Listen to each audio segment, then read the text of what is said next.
사도신경으로 신앙 고백하십니다. 나는 전능하신 아버지 하나님 전지의 창조주를 믿습니다. 나는 그 유일하신 아들 우리 주 예수 그리스도를 믿습니다. 그는 성령으로 잉태되어 동정녀 마리아에게서 나시고 본디오 빌라도에게 고난을 받아 십자가에 못 박혀 죽으시고 장사된 지 사흘 만에 죽은 자 가운데서 다시 살아나셨으며 하늘에 오르시어 전능하신 아버지 하나님 우편에 앉아 계시다가 거기로부터 살아있는 자와 죽은 자를 심판하러 오십니다. 나는 성령을 믿으며 거룩한 공교회와 성도의 교제와 죄를 용서받는 것과 몸의 부활과 영생을 믿습니다. 아멘. 이 아침 하나님께서 우리 모두에게 주시는 생명과 진리의 말씀은 히브리서 10장 19절에서 22절까지 말씀입니다. 한 절씩 교독하시겠습니다.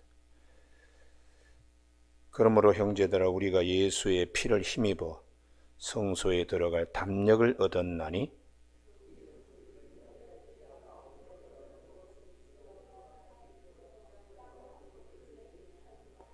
또 하나님의 집 다스리는 큰 제사장이 계심에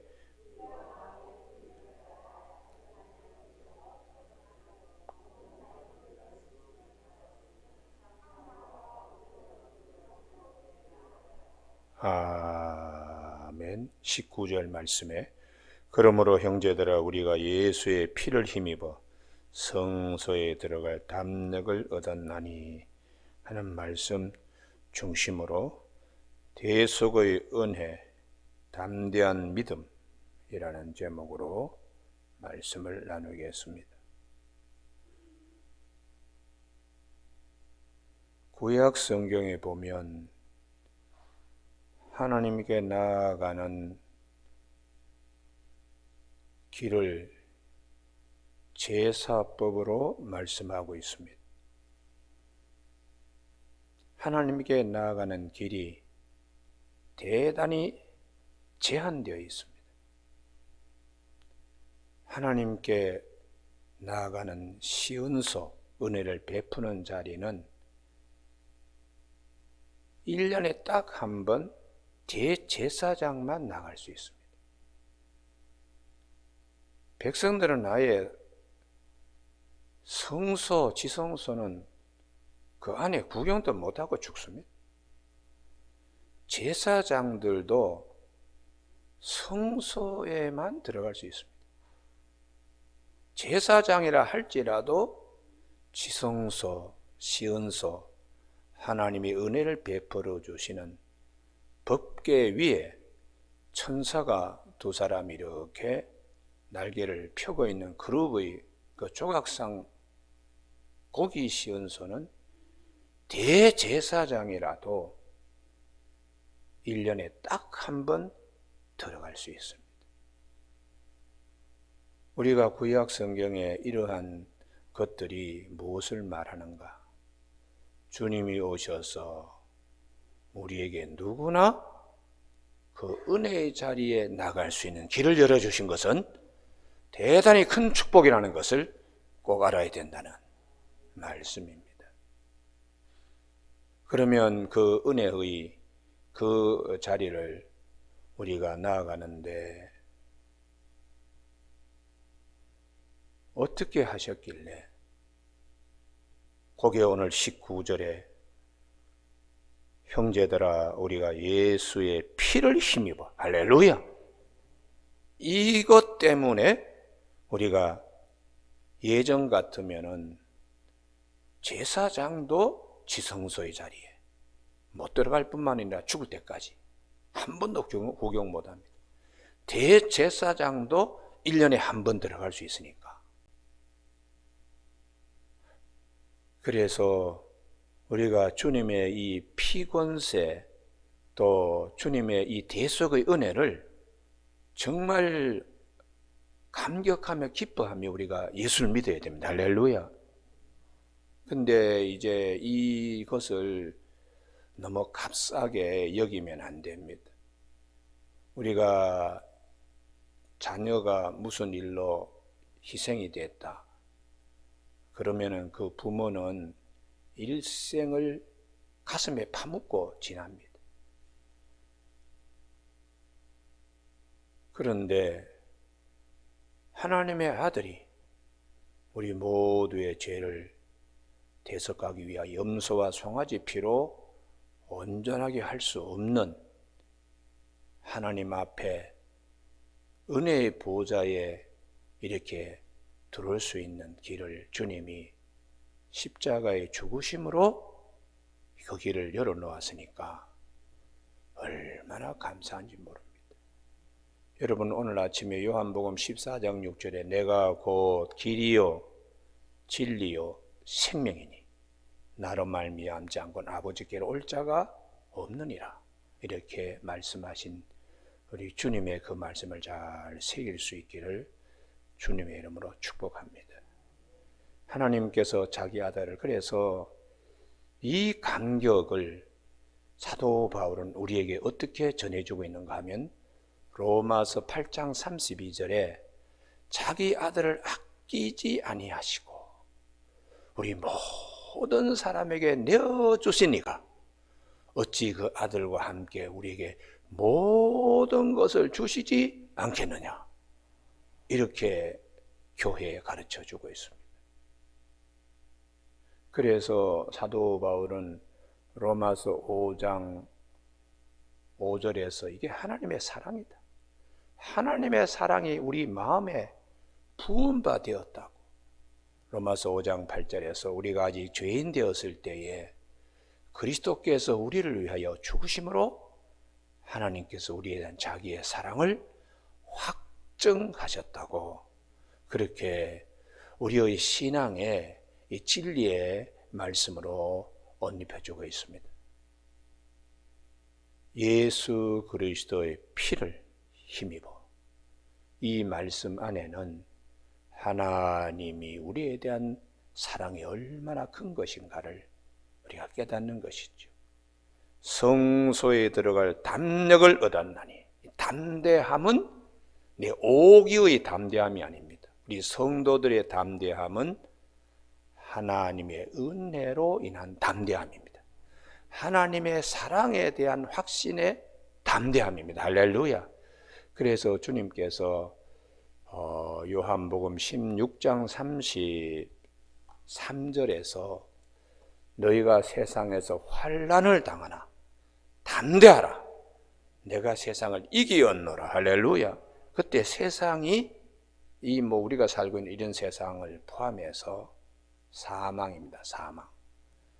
사망이 왕노를 하는 세상을 주님이 생명으로 왕노를 하는 세상으로 판을 엎어버렸기 때문에 우리 주님께서 제자들에게 요한복음 16장 33절에서 세상에서 환난을 당한다, 그럼 담대해라, 예수 그리스도의 이름을 힘입어 담대해라, 하나님의 사랑이 얼마나 우리에게 큰 것인가를 믿음으로 담대하라, 내가 세상을 이기었노라, 이렇게 주님이 말씀해 주신 후에 요한복음 17장에 마가의 다락방에서 대제사장 기도가 아버지께서 보내신 뜻이 무엇인가를 우리에게 일러주고 있습니다. 아들을 통하여 아버지를 영원롭게 하셨으니까 아들에게 주신 자들도 통하여 하나님께 영원롭게 되기를 바라며 이들이 우리가 하나 된 것까지 그들도 하나 되어 아버지의 뜻을 이룰 수 있도록, 그렇게 마가의 다락방에서 요한복음 17장에서 말씀하고 있습니다. 우리가 그래서 우리가 하나님 앞에 하나님 이미 주신 이 은혜를 우리가 잘 감당할 수 있어야 하기 때문에 사도 바울은 교회론을 얘기한 에베소서 2장 8절에서 너희가 그 은혜로 인하여 믿음으로 말미암아 구원을 얻었으니 이것은 너희에게서 난 것이 아니요 하나님의 선물이라고 이렇게 말씀해 주고 있습니다. 오늘 아침에 우리 모두에게 주님의 그 피를 힘입어 담대할 수 있는 저와 여러분이 되시길 바랍니다. 할렐루야. 신약 성경의 가나안 여인, 그 주님 앞에 나올 수 없는 여인입니다. 딸이 귀신 들려가지고 아주 그냥 지저분하다고 다들 보니까요. 그러나 가나안 여인은 주님 앞에 담대하게 나왔습니다. 그렇게 담대하게 나올 수 있는 이유는 딱 한 가지입니다. 은혜를 믿기 때문입니다. 우리도 기도할 때에 담대하게 기도하십시오. 은혜를 믿으면 담대하게 기도할 수 있습니다. 그래서 사도 바울을 통하여 히브리서 4장 16절에 우리가 긍휼하심을 얻고 때를 따라 돕는 은혜를 얻기 위하여 은혜의 보좌에 담대히 나갈지니라. 이 은혜를 우리가 꼭 기억하고 주실 줄로 믿고 담대하게 나가는 것이죠. 혈류병 걸린 여인도 마찬가지죠. 그분은 부정한 분이기 때문에 더더욱 랍비의 옷을 만질 수가 없습니다. 그 만지는 순간 이거 랍비의 옷도 부정을 탄다고 하니까, 그럼에도 불구하고 예수 그리스도 소문 듣고 은혜를 믿기 때문에 주님의 옷자락만 내가 뒤에 가서 붙들더라도 내 몸이 나을 것이다. 이게 이제 은혜가 앞에 있기 때문에 믿음이 이게 솟아나는 것이죠. 용기가 생기는 것입니다. 그래서 따라 내 믿음대로 될지어다. 그러니 그 시로 그 여인이 병의 근원이 나아버렸다고 그렇게 성경은 말씀. 우리가 잘 아는 중풍병 걸린 사람은 마찬가지입니다. 사람들이 너무 많으니까 예수님께 접근하기가 어려웠습니다. 그런데 지붕을 뚫고라도 하여튼 예수님을 만나야 되겠다. 은혜를 믿기 때문에 지붕까지 올라가는 거죠. 그리고 뜯어내는 겁니다. 그리고는 달아내렸습니다. 그때에 성경은 이렇게 우리에게 예수님의 마음을 증거해 주고 있습니다. 그들의 믿음을 보시고, 그 믿음이 뭐냐? 은혜를 바라보면서 담대하게 주님께 나아가는 것이죠. 그 길이 예수 그리스도 안에 있고 예수 그리스도 통하여 있기 때문에 오늘 히브리서 10장 19절에 그러므로 형제들아 우리가 예수의 피를 힘입어, 이게 큰 음성으로 늘 들려져야 돼요. 이게 예수 그리스도의 피를 힘입어. 우리를 얼마나 사랑하시면 하나님이 독생자를 보내주셔서 십자가에 내어주시기까지 하시는가. 성소에 들어갈 담력을 얻었나니 은혜의 보좌에 우리가 나아가는 것입니다. 그런데 이 길은 우리를 위하여 희정 가운데로 열어놓으신 새로운 살 길이요, 이전에는 지성소와 성소 사이에 아주 두꺼운 이 휘장이 내려져 있었습니다. 그러나 주님께서 십자가의 죽으심을 통하여 그때에 마태복음 27장 51절의 기록은 휘장이 위에서부터 아래로 둘로 찢어졌다고, 막힌 담이 허물어지고 하나님의 은혜의 보좌에 나가는 길을 열어두셨다는 것이죠. 그래서 우리가 믿음 생활할 때 이게 가장 크게 우리 믿음의 중심에 자리 잡아야 됩니다. 주님을 통하여 이 은혜. 근데 이제 이게 참 쉽게 그렇게 마음에 잘 새기지 않는 경우가 많아요. 마태복음 19장을 한번 보시죠. 우리가 잘 아는 부자 청년입니다. 정말 영생을 얻기를 원합니다. 그러면서 그는 모든 계명을 다 지켰다고 19장 20절에서 그 다음 말씀입니다. 이 모든 것을 지켜 싸운데 아직도 무엇이 부족하니까? 이게 사람 편에서는 100% 다 율법을 지켰는데 하나님 편에서는 율법으로는 구원을 받을 수가 없기 때문에 주님께서 21절 제일 마지막에 나를 따르라 이렇게 말씀하셨습니다.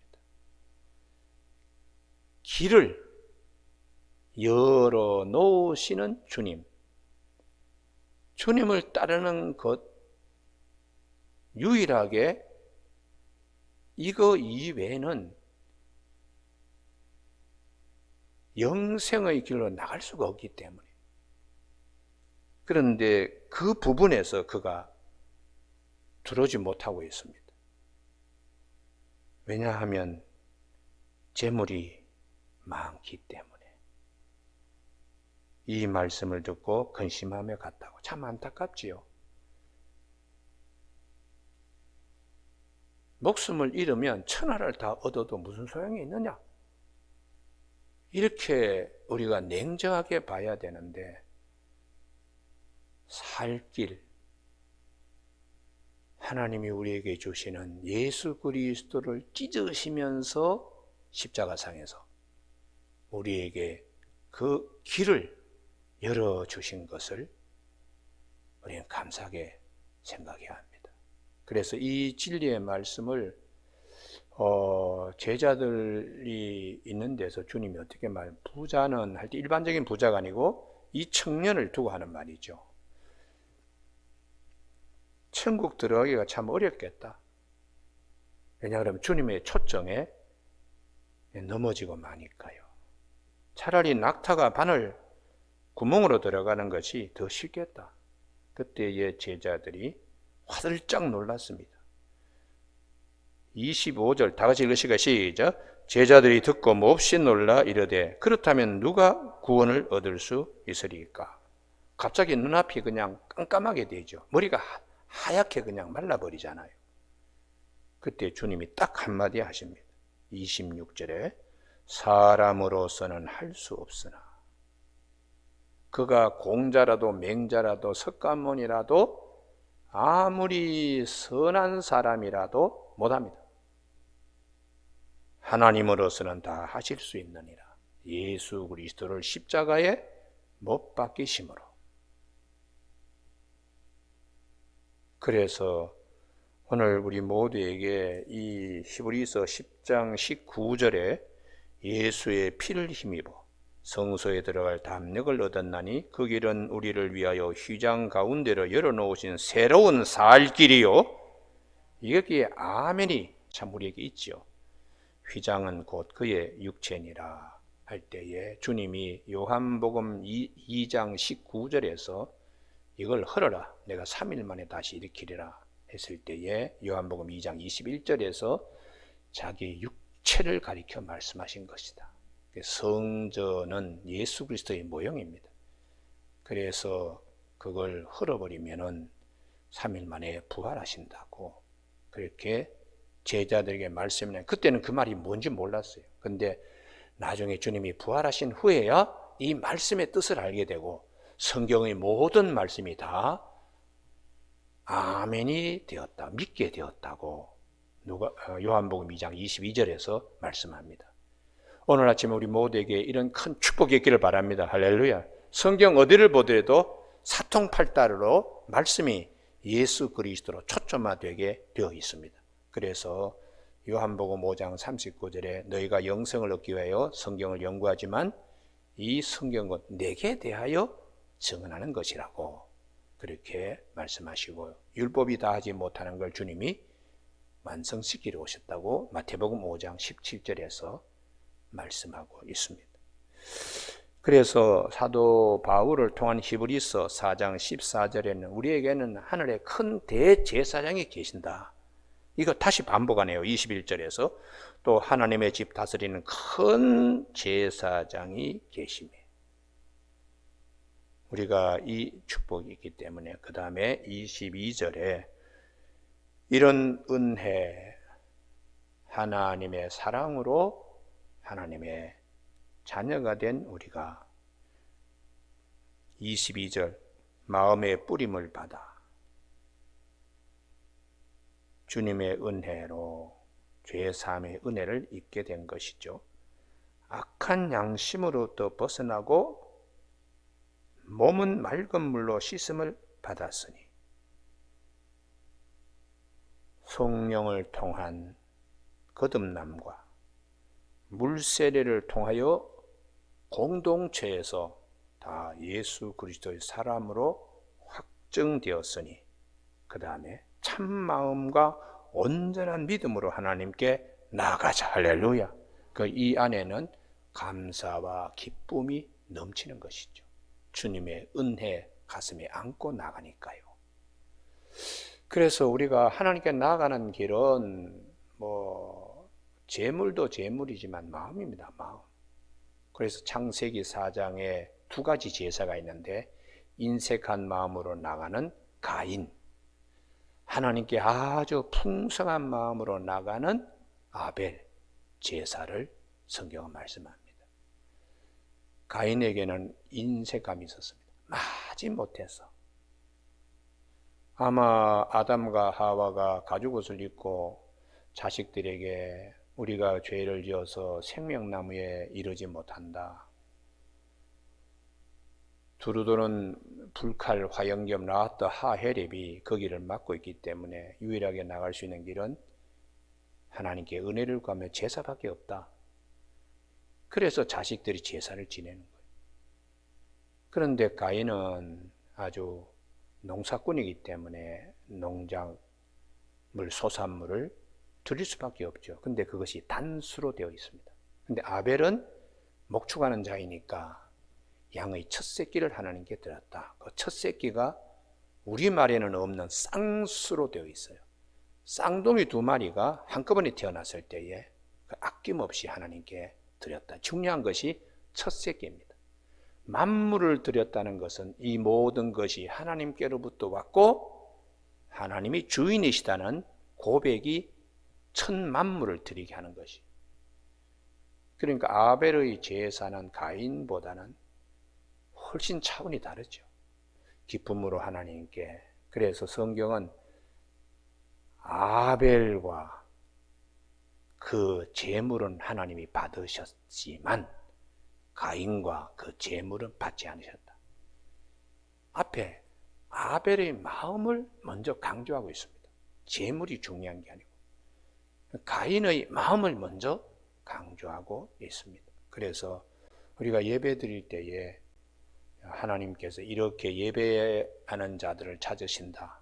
요한복음 4장 23절에 이렇게 예배하는 것은 예수 그리스도 통하여 예수 그리스도와 함께 예배 드리는 것을 하나님은 찾으시는 바로 이때라고 말씀하시는 것. 그분이 영이요 진리시기 때문에. 그래서 우리가 영과 진리로 예배 드려라 할 때에 요한복음 4장 24절에 예수 그리스도와 함께 예배드린 자세가 되어야 된다는 거죠. 할렐루야. 그러니까 예수 그리스도와 함께 예배드릴 때 무엇을 생각해야 됩니까? 십자가의 은혜입니다. 십자가의 그의 피를 힘입어 은혜의 보좌에 담대히 나가고 참 마음과 온전한 믿음으로 우리 하나님께 기쁨으로 나아가는 그런 귀한 예배, 거룩한 예배의 초대이죠. 오늘 아침 우리 모두가 이러한 것으로 살아갈 때에 삶이 곧 예배가 되는 자리까지 확장됩니다. 그래서 로마서 12장 1절에 우리에게 그러잖아요. 너희 몸을 하나님이 기뻐하는 거룩한 산 제물로 드리라. 이는 너희가 드릴 영적 예배니라. 너희는 이 세대를 본받지 말고 마음을 새롭게 함으로 변화를 받아 하나님의 선하시고 기뻐하시고 온전한 뜻이 무엇인지 분별하며 살라고 그렇게 로마서 12장 1절 2절에서 말씀해 주고 있습니다. 오늘 아침 우리 제일 큰 글자로 다시 한번 19절 다 같이 합독하십니다. 시작. 그러므로 형제들아 우리가 예수의 피를 힘입어 성소에 들어갈 담력을 얻었나니. 할렐루야. 은혜 주실 하나님의 이 큰 사랑 앞에 오늘도 우리가 때를 따라 돕는 은혜를 얻기 위해 은혜의 보좌에 담대해 나가는 저와 여러분이 되시길 주님의 이름으로 축복합니다. 기도하시겠습니다. 하나님 아버지, 오늘도 저희들을 성별하여 주시고 은혜를 베풀어 주신 것을 감사를 드립니다. 진리의 말씀으로 우리의 마음의 눈을 열어주게 하신, 또 진리의 말씀으로 우리의 마음의 귀를 열어서 주의 말씀이 우리 안에 새겨질 수 있도록 복 주신 하나님께 감사를 드립니다. 담대한 믿음, 복된 은혜 가운데 늘 감사하며 기뻐하며 나아갈 수 있는 우리 모두가 되게 하여 주시기를 원하옵고 예수님 이름으로 기도드립니다. 아멘. 하늘에 계신 우리 아버지의 이름을 거룩하게 하시며 아버지의 나라가 오게 하시며 아버지의 뜻이 하늘에서와 같이 땅에서도 이루어지게 하소서. 오늘 우리에게 이루어갈 양식을 주시고 우리가 우리에게 잘못한 사람을 용서하여 준 것 같이 우리 죄를 용서하여 주시고 우리를 시험에 빠지지 않게 하시고 악에서 구하소서. 나라와 권능과 영광이 영원히 아버지의 것입니다. 아멘.